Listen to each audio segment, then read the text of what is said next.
चलो अच्छा ठीक है।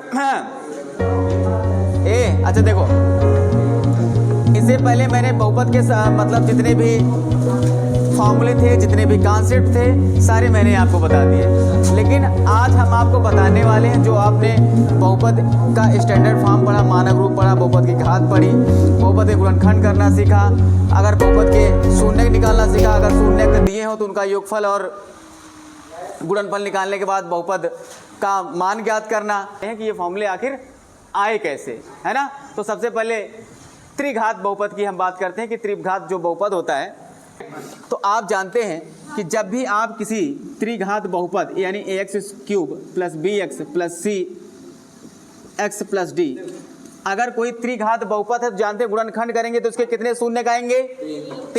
तीन शून्य के आएंगे, यानी इसके 3 गुणनखंड होंगे। कितने गुणनखंड होंगे? 3। तो हम मान लेते हैं कि माना इसके जो शून्य हैं अल्फा कामा बीटा व गामा है। क्या है? अल्फा बीटा व गामा है। तो जब आप इसके गुणनखंड करोगे यानी ax² plus ax³ plus bx² plus cx plus d, इसके जब गुणनखंड करोगे तो हमने कहा x गुणनखंड होंगे x minus alpha, x minus beta और x माइनस, गुणनखंड तो ऐसे ही तो आएंगे। अब अल्फा बीटा के मान अलग अलग आएंगे और साथ में हम यहाँ लिख लेते हैं के हमने क्या लिखा? क्योंकि कभी कभी ऐसा होता है कि कुछ नंबर होती, कोई संख्या होती जो पूरे बहुपद में कॉमन होती है ना। जैसे मैंने पहले सवाल बताया था 1/23 कॉमन आ रहा था या कुछ भी कॉमन आ रहा था, तो वो भी सही था। अगर आप वैसे लगाएंगे तो एनसीईआरटी बुक में देखेंगे तो 1/23 या 1/4 कॉमन लेकर ही अंदर ब्रैकेट में लिखा हुआ होता है। तो इसलिए हम क्या मान लेते हैं, अगर कोई संख्या मतलब कॉमन आ रही है तो मान लेते हैं अगर कोई संख्या इसमें कॉमन आ रही है तो हमने इसको के मान लिया। अब हम क्या करते हैं, इधर वाला सिस्टम, इधर देखिए, इधर सबका हम करते हैं मल्टीप्लिकेशन। अब गुणा करना ना चाहिए, बहुपद का गुणा करना आता है ना, तो ये हो जाएगा के। सबसे पहले इन दोनों का गुणा करते हैं, तो x का x से गुणा करोगे तो क्या हो जाएगा? x² हो जाएगा। x का अल्फा से गुणा करोगे तो माइनस अल्फा x हो जाएगा, और फिर बीटा का माइनस x से गुणा करोगे तो देखो ये माइनस, ये x प्लस में, तो प्लस माइनस से गुणा माइनस, और बीटा के x से गुणा करोगे तो माइनस बीटा x, फिर इसका इससे मल्टीप्लाई करोगे तो माइनस माइनस गुणा, और अल्फा गुणा करोगे तो अल्फा इंटू बीटा और x माइनस गामा। हो गया ना। अब x का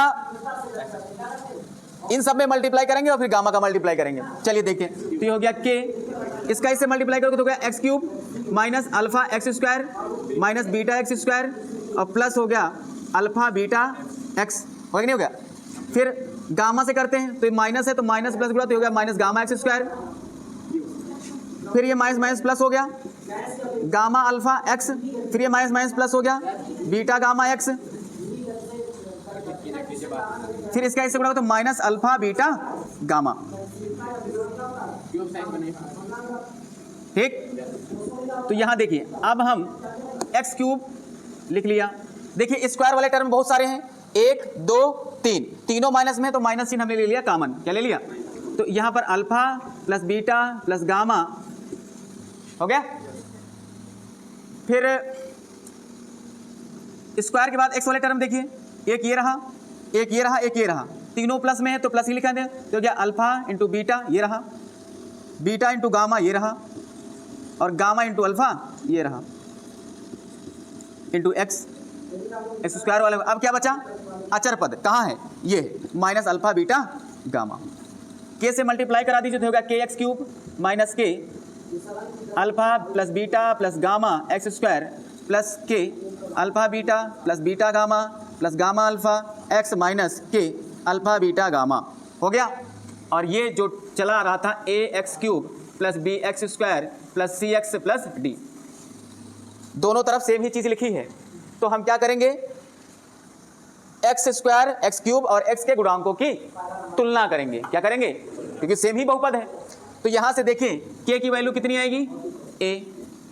अगर यहां से देखिए तो ये आएगा minus k alpha plus beta plus gamma बराबर आएगा b। क्या आएगा? b। तो यहां से alpha plus beta plus gamma बराबर आएगा b बाई माइनस के, या माइनस इधर आ जाएगा, तो alpha plus beta plus gamma बराबर b बाई a। के का मान क्या है? a। फिर इसकी तुलना करेंगे तो ये हो जाएगा k, चलो यहां लिखता हूं, चलो ये लिखो, इसकी तुलना करेंगे तो ये हो जाएगा के alpha beta plus beta gamma plus gamma alpha बराबर, देखिए वहाँ क्या है, सी, क्या है, तो alpha beta plus beta gamma plus gamma alpha बराबर सी बाई के, तो alpha beta plus beta gamma plus gamma alpha बराबर सी बाई, और लास्ट वाला टर्म है क्या, अल्फा इंटू बीटा गामा, वहाँ कितना लिखा है, डी, क्या लिखा है, तो ये लिखा अल्फा बीटा गामा बराबर डी, माइनस का है ना ये और के है साथ में, तो अल्फा बीटा गामा बराबर डी बाई के, माइनस इन इधर ट्रांसफर कर दिया, माइनस से दोनों बच्चों में गुणा कर दिया, तो अल्फा बीटा गामा बराबर हो गया माइनस डी बाई ए। तो ये है तीनों फॉर्मूले। अब बताओ तुम्हें त्रिघात बहुपद में क्या डाउट है?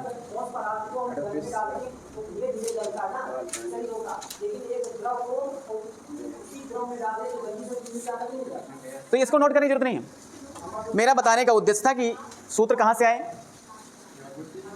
F x equal to x cube minus 2x square minus 5x plus 6 के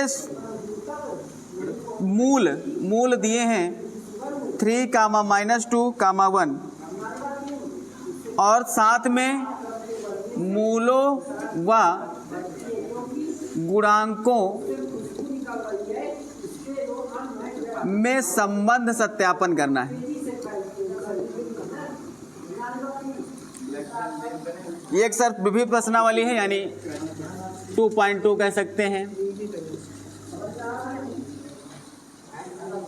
आपकी बुक का मतलब हम सबकी बुक का है, क्वेश्चन नंबर से है त्रिघात। लो ये तो मैंने कहा था लगा लेना, नहीं लगा तो हम बताते हैं। देखिए ये सवाल आपके सामने दिया हुआ है कि f x equal to x cube minus 2x square minus 5 plus 6 दिया है और कह रहा है, अब जानते हैं इस बहुपद की मैक्सिमम पावर कितनी है, 3 है। तो अगर मैक्सिमम पावर 3 है तो जाहिर सी बात है इस त्रिघात बहुपद के कितने मूल होंगे, 3 होंगे। अब आपको पहले ही ऑलरेडी मूल दे दिए कि भैया ये 3 है माइनस 2 है और 1 है। अब हमको बताओ कि ये क्या सच में इस बहुपद के मूल है कि नहीं है, तो जांच करनी है। तो जांच करने का मैंने तरीका क्या बताया था कि यहाँ पर x जगह 3 रखो, अगर इसका मान 0 हो गया तो मूल है, अगर 0 नहीं हुआ तो मूल नहीं है।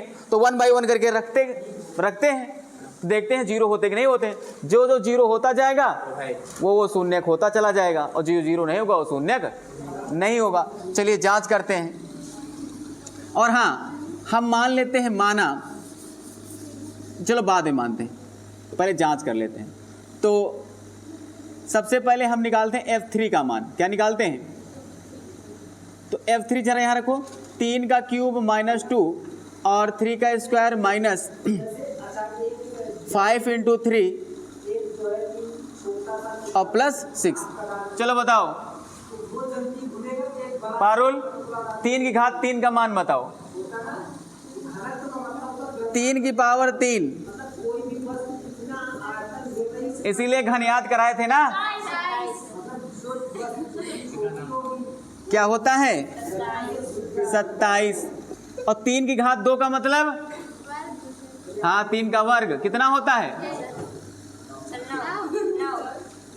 और 3 तरह का 9 और 9 का 2 से गुणा करोगे 9 दूनी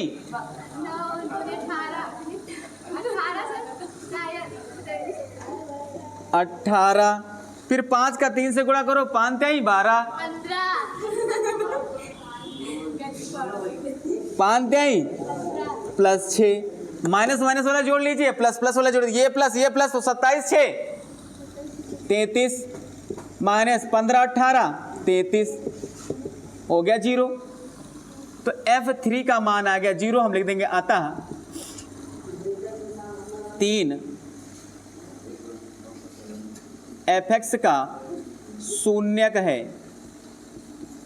एक की जांच हो गई, अब दूसरे की जांच करनी है। तो इतना नोट करो, दूसरे की जांच करके देखो। हमको सब हम ही करब का बनाया बनाया दे रहे, खाली खाए रहो। अरे इसके बाद तीनों को जांच करने के बाद सत्यापन करना है ना। चलो ये जांच होगी। हाँ हाँ, तो पहला मूल हुआ, दूसरा मूल हुआ और तीसरा मूल हुआ। तो जब ये जांच हो जाएगी तो हम इसको मान लेंगे अल्फा बराबर 3, दूसरे को हम मान लेंगे बीटा बराबर -2 और तीसरे को मान लेंगे गामा बराबर, अगर तीनों सही निकले तो। तो सत्यापन कैसे करना है? अभी मैंने आपको बताया कि alpha plus beta plus gamma बराबर होता है -b/a। इसका मतलब होता है अगर इसको लिखा जाए तो मूलों का योग क्या हो जाएगा? मूलों का योग,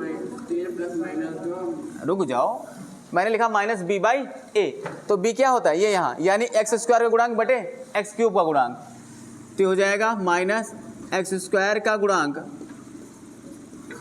बटे x³ का गुणांक। तो यानी alpha plus beta plus gamma बराबर माइनस, बताओ x² का गुणांक कितना है यहाँ? -2 चिन्ह के साथ, बटे x³ का गुणांक कितना है? 1। कितना? किसने कहा 3?